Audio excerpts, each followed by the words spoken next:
Quique Mujica está de regreso con Cuatro Cabezas por Radio 13C. A esta hora de la mañana, las conversaciones que están marcando la actualidad en Cuatro Cabezas. Vamos a conversar del caso Procultura, de Procultura la ONG, de Alberto Larraín, de Cooper, ponerlo en contexto, sobre todo porque aquí uno se empieza a enredar con las derivadas que tienen las investigaciones del Ministerio Público, que parten en un hecho y después derivan en distintas aristas. Para conversar de esto, estamos al teléfono con Pedro Ramírez, director de CIPER Chile. Pedro, ¿qué tal? Muy buenos días. Hola Kiki, ¿cómo estás tú? Buen día. Un abrazo después de tanto tiempo sin vernos. Sí, pues un abrazo también. Oye, ¿qué te parece, Pedro, lo que ha ocurrido con el fiscal Cooper? Bueno, yo creo que lo del fiscal Cooper era esperable. No hay que perder de vista, Kiki, que hace 2 semanas atrás el fiscal Valencia también le quitó una causa a la Fiscalía de Rancagua, en una arista del caso Hermosilla, después de que la Corte Suprema declaró ilegal la incautación del teléfono del ministro del Tribunal Constitucional, Héctor Meri, ¿no? Entonces, en esa ocasión, Valencia le quitó la causa a la al fiscal de Rancagua y se la derivó a la fiscal de Valparaíso, a Peribancic. Entonces, estos son movimientos que ha realizado antes Valencia. Y yo diría que aquí se juntaron 2 cosas, ¿no? que marcaron un poco el destino de Cooper. El primero es la declaración de ilegalidad del pinchazo telefónico a Josefina Uneus, que todos conocimos el viernes pasado. Y el otro, que es menos conocido, es que efectivamente la sospecha que Cooper tenía respecto de que hay recursos públicos que fueron desviados a la campaña de Boric no tenía asidero, ¿no? O sea, los antecedentes que se han conocido hasta ahora, que están en la carpeta de investigación, indican que en realidad esa presunción de Cooper es errónea, y yo creo que todo esto ha estado bien monitoreado por el fiscal Campos, que hace de mano derecha de Valencia, y de alguna manera fueron determinando el rumbo que tomó esto a fines de la semana pasada, cuando Cooper tiene que dar un paso al costado. Claro, ustedes publicaron esto de los aportes a Boric. ¿Puede explicarnos, Pedro, cuál es la tesis de Cooper y por qué la tesis es errónea? Claro, fíjate que lo que sucede, Quique, es que en la solicitud que Cooper hace al tribunal de Antofagasta, al juzgado de garantía, para pinchar el teléfono de Boric, él expone sus argumentos. Y estos fueron dados a conocer por la prensa, ¿no? que filtró esta solicitud que hizo Cooper en su momento, a fines del año pasado, al Tribunal de Antofagasta, para interceptar el teléfono de Boric. El pasado viernes 9, la prensa, varios medios, filtraron esta solicitud que hizo Cooper, y el único argumento de peso que presentó Cooper, ¿no es cierto?, es una conversación que fue pinchada, en la que aparece una persona que la Fiscalía solo identifica como Lucía, en una conversación con ejecutivos de Procultura, y en ese diálogo esta persona dice que Procultura le debe plata, y que esta plata que le deben no se la van a pagar porque Alberto Larraín, que es el fundador de Procultura, le ha dicho a ella que esa misma plata, la puso en la campaña de Boric, así que no se la va a pagar ni ahora ni nunca. Esto lo presenta Cooper en su solicitud al tribunal para pinchar a Boric como una confesión, lo que técnicamente es erróneo, porque una confesión tiene que darla el autor del ilícito o un encubridor o un cómplice, no una testigo de oídas, como es en este caso la señora identificada como Lucía. Bueno, nosotros identificamos a esta persona, es Lucía Bustamante, es dueña de una imprenta que se llama Andros. Rastreamos la deuda que Procultura tiene con ella, es una deuda de 42 millones de pesos. Esta deuda originó una demanda civil de parte de Andros contra Procultura, donde están todos los documentos que prueban esta deuda, ¿no? Y entre ellos la factura. Y a partir de esa documentación, CIPER pudo entregarle a sus lectores un reportaje donde muestra que en realidad estos recursos no provienen de fondos públicos, como lo sostiene Cooper, sino que son fondos privados que se aportaron a Procultura para la impresión de libros y que vienen de Minera Candelaria, Anglo American y Enel. Claro. Exactamente. Entonces, lo que nosotros podemos mostrar ahí es que la sospecha que tiene Cooper acerca de que dinero público fue a parar a la campaña de Boric no es correcta, que se trata de dineros privados, que son los que se le debían a Lucía, y que estos dineros privados, además, Quique, en la carpeta, que siempre la revisó completa, no hay ningún antecedente de que estos dineros privados hayan partido también a la campaña de Boric. Entonces lo que tuvimos aquí fue un par de semanas, ¿no es cierto?, en que personeros de derecha principalmente, a partir de esta revelación, entre comillas, de que podía haber un vínculo con la campaña de Boric de dinero público, pidieron que se devolviera el presidente de la República de su viaje por Japón y China, que se armara una comisión investigadora. ¿No? Hasta el día de hoy tenemos gente diciendo que aquí se está aproximando, ¿no es cierto?, a la campaña de Boric, el fiscal Cooper, cuando en realidad eso era un error. Y ese es un error al que el monitoreo que hizo Valencia y el fiscal Campo a Cooper quedó en evidencia después de la publicación de CIPER. Estamos conversando con Pedro Ramírez, director del prestigioso medio de investigación CIPER Chile. Oye, Pedro, cuéntanos a ver también, contexto, Procultura. ¿Qué se le está investigando a Procultura y cuál era el mecanismo que tenía Procultura, el mecanismo que despertó las sospechas del Ministerio Público, por ende está siendo investigado? Sí, mira, nosotros precisamente el viernes pasado publicamos un nuevo artículo en el que demostramos que efectivamente la investigación de Cooper había sido bastante diligente en un aspecto, ¿no? Yo creo que cuando uno revisa la carpeta de investigación se da cuenta de que Cooper tenía bastante amarrado, así entre comillas, el delito de fraude contra la cúpula de Procultura, debido a que él tiene numerosos testimonios y documentos que prueban que se ocupó plata proveniente de los convenios con entidades públicas para financiar actividades propias de la Fundación. O sea, la Fundación tenía una serie de iniciativas que tenían que ver con proyectos culturales en Lota, en Magallanes, en la isla de Pascua, que eran del interés, por así decirlo, particular de Alberto Larraín, pero que no tenían suficiente financiamiento. Y entonces lo que hacía Procultura es que recibía los dineros de los convenios, los metía todo en una sola cuenta, y desde esa cuenta iba sacando plata para pagar actividades distintas que las autorizadas en el convenio. Y eso estaba completamente prohibido, ¿no? O sea, estos convenios te autorizan un tipo de gasto solo para un objetivo, ¿no? Y tú no puedes ocuparlo en otra cosa. De hecho, ellos también, por ejemplo, cuando recibieron la plata de la gobernación, del gobierno metropolitano, ¿no?, la plata que le entregó Rego, que son 1.600 millones, lo recibieron en una sola cuota, en mucha plata, y la metieron en un fondo mutuo, ¿no? Entonces, y eso también está prohibido, ¿no?, porque se destina a un fin distinto de lo que está expresamente autorizado para el uso de ese dinero. Claro, con el interés. Entonces yo te diría con el que interés eso era una pasada importante, 1.600 millones con un pequeño interés, sí, pues, te da mucha plata para el bolsillo. tal cual. Entonces yo te diría que ese aspecto,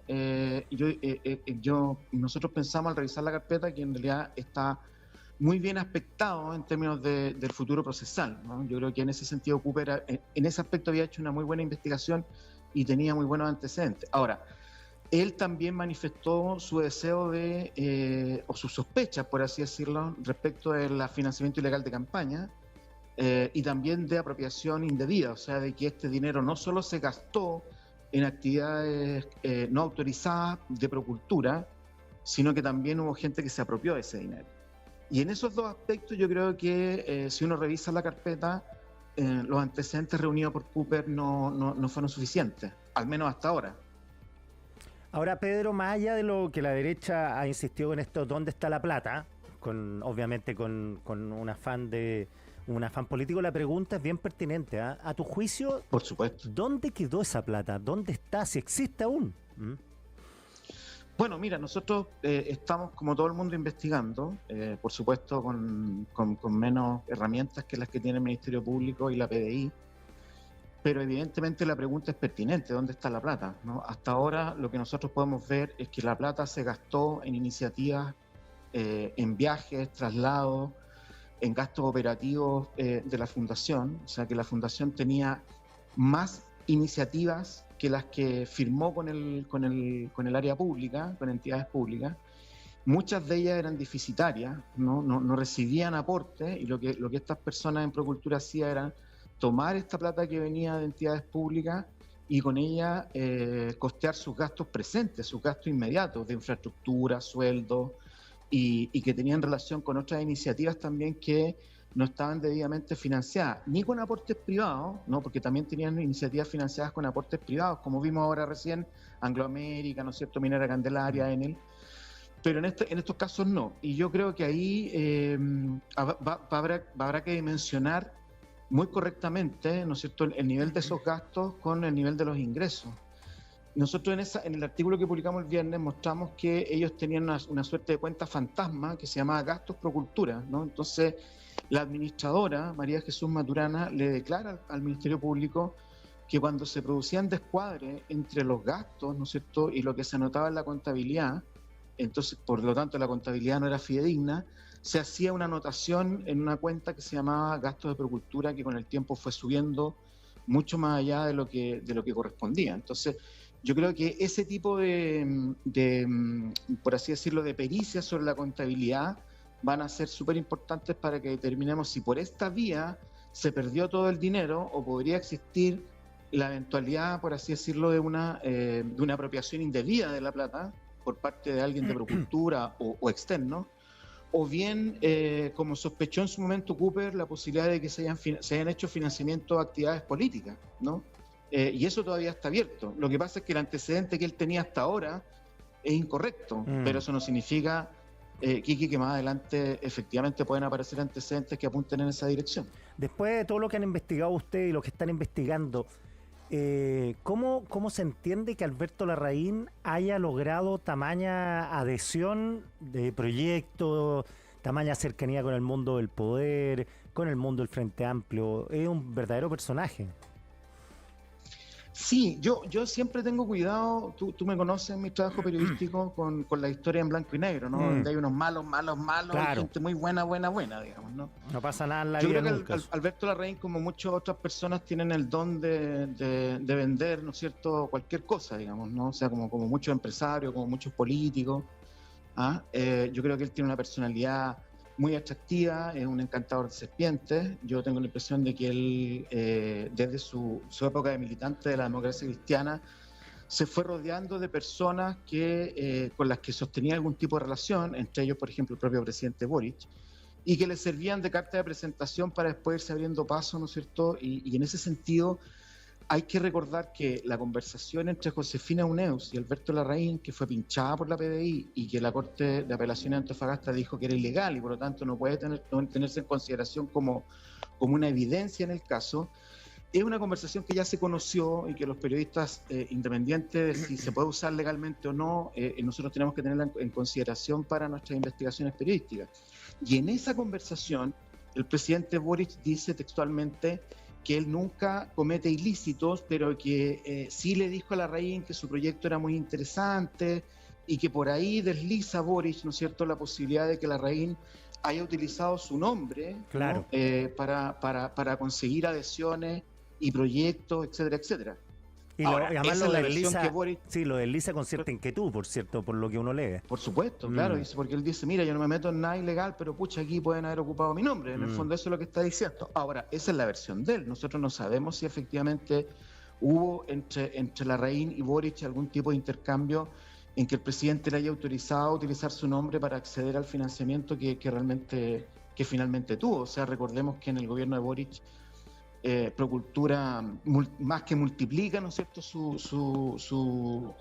los fondos provenientes del Estado, entonces pasa a recibir casi, yo diría, cerca de 4.000, 5.000 millones en esos 2 años que le corresponden al gobierno de Boric.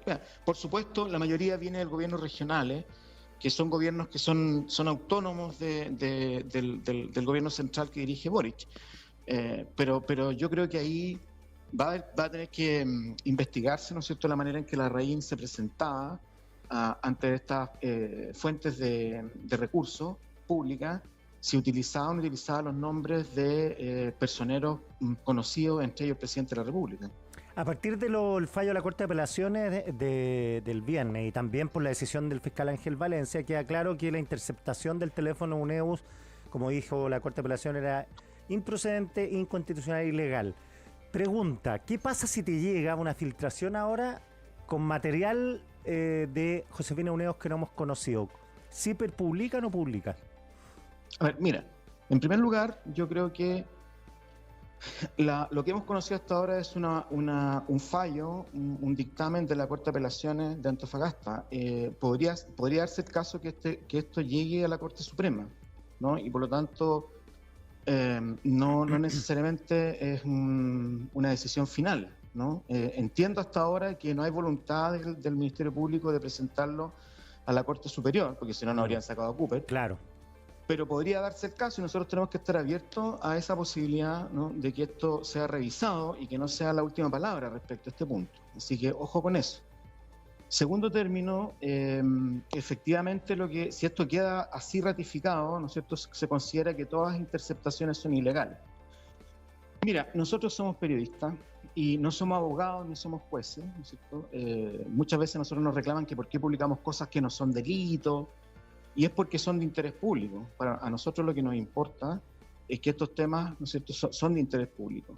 Y por lo tanto, si nosotros recibimos una filtración de un material que fue grabado, pero que no se puede utilizar legalmente, ten la certeza de que lo vamos a revisar bajo los más estrictos estándares técnicos y éticos que siempre han orientado la labor de CIPER, y que si ahí hay material que efectivamente sea de interés público, nosotros lo vamos a publicar con todas las prudencias del caso.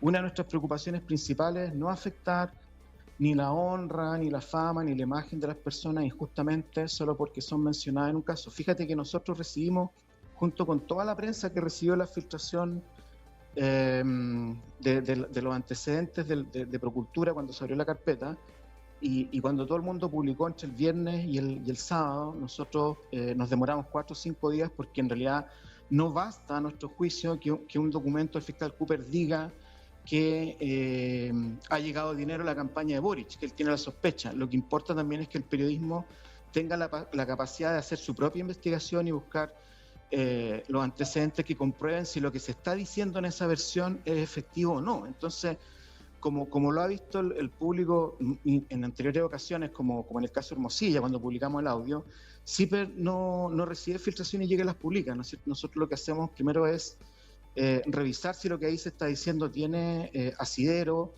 si hay documentos que lo prueben, ¿no es cierto? Y a partir de esa evidencia nosotros vamos a publicar porque es nuestro deber entregarle a los lectores y al público en general todos los antecedentes de calidad que permitan dilucidar un tema que es de interés público, como en este caso lo es Procultura.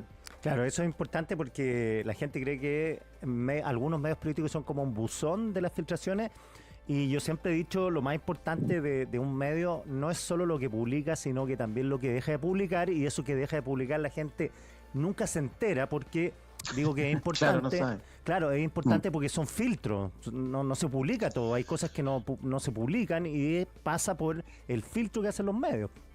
Sí, yo te diría que, a ver, si tú eres periodista igual que yo y sabes que si a ti te llegan, tú estás trabajando en noticias de registro diario, ¿no? En la radio, la televisión, ¿no es cierto?, en noticiero del día a día, y te llega un documento suscrito por el fiscal que está investigando Procultura, y en ese documento el fiscal sostiene que tiene antecedentes de que la campaña del presidente de la República recibió financiamiento público de manera ilegal.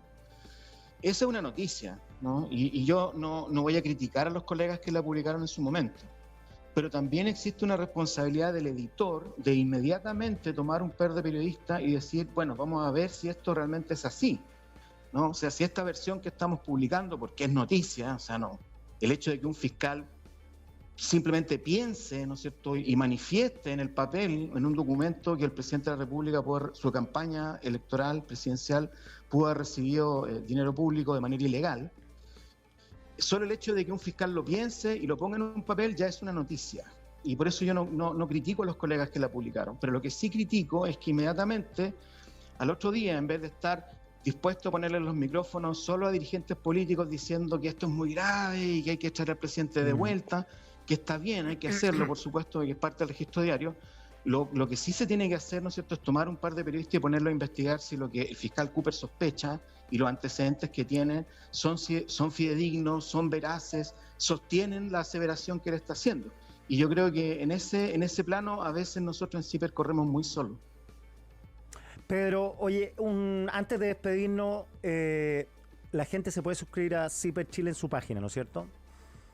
Sí, la verdad es que no se trata exactamente de una suscripción, Quique, porque Sí, no es que sí, tú es pagues verdad. una plata para recibir algo exclusivo, ¿no es cierto? Sino que nosotros invitamos a la gente a que nos haga una donación, un aporte, que se haga miembro de la comunidad Más Zipper, porque con eso nosotros podemos, o sea, la idea es que la gente ponga plata para que nosotros podamos desarrollar este tipo de periodismo y que esté abierto para todo el mundo, que no sea un material exclusivo, digamos. Exactamente. Así que la invitación es entrar a la página Zipper, a la página de Zipper, hay un botoncito amarillo arriba que dice Hazte socio, ahí pueden entrar todos los que consideren que vale la pena hacer un aporte mensual para que Zipper pueda seguir haciendo este tipo de temas que nosotros consideramos que son temas realmente de interés público importantes, que el periodismo también los desarrolla. Sí, lo importante además es que el aporte puede ser cualquier lucas, sí, está lo mismo, no hay montos. Desde 500 pesos por arriba y Exactamente, lo bien que recibido. la gente pueda, sí. Pedro, un abrazo, un gusto como siempre, buen lunes.